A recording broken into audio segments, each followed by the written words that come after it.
Siapa yang menandatangani proklamasi? Bukan saya, Pak. Di video sebelumnya, kita sudah membahas pengertian kurikulum. Lalu, apa sebenarnya fungsi kurikulum? Pada dasarnya, kurikulum itu berfungsi sebagai pedoman atau acuan. Bagi guru dan kepala sekolah, kurikulum berfungsi sebagai pedoman dalam melaksanakan proses pembelajaran. Bagi pengawas, kurikulum berfungsi sebagai pedoman dalam melaksanakan supervisi atau pengawasan. Bagi orang tua, kurikulum itu berfungsi sebagai pedoman dalam membimbing anaknya belajar di rumah. Bagi masyarakat, kurikulum berfungsi sebagai pedoman untuk memberikan bantuan bagi terselenggaranya proses pendidikan di sekolah. Bagi siswa itu sendiri, kurikulum berfungsi sebagai pedoman belajar. Berkaitan dengan fungsi kurikulum bagi siswa sebagai subjek didik, terdapat 6 fungsi kurikulum, yaitu fungsi penyesuaian atau the adjustive of adaptive function. Survival of the fittest, kata Charles Darwin. Fittest berarti mampu beradaptasi dengan lingkungan.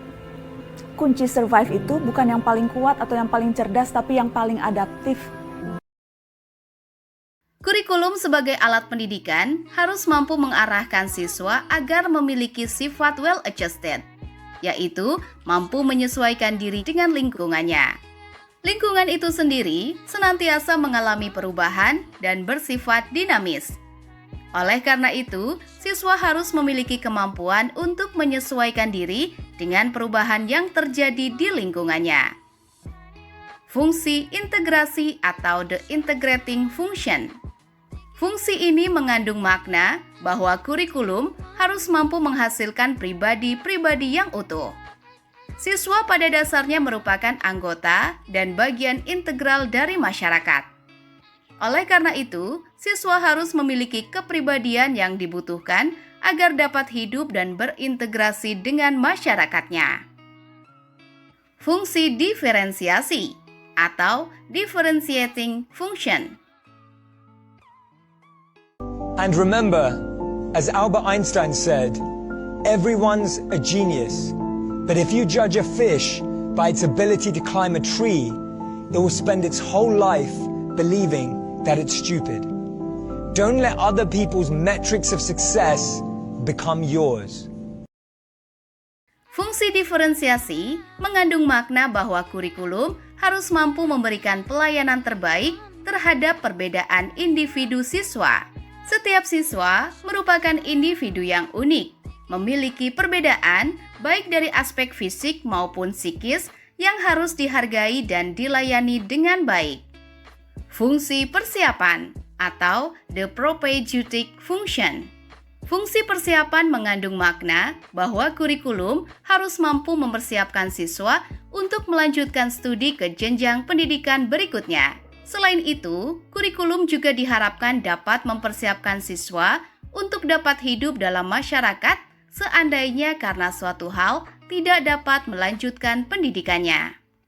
Fungsi pemilihan atau the selective function.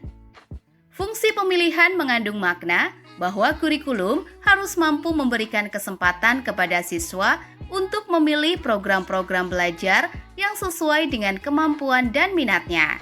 Fungsi pemilihan ini sangat erat hubungannya dengan fungsi diferensiasi.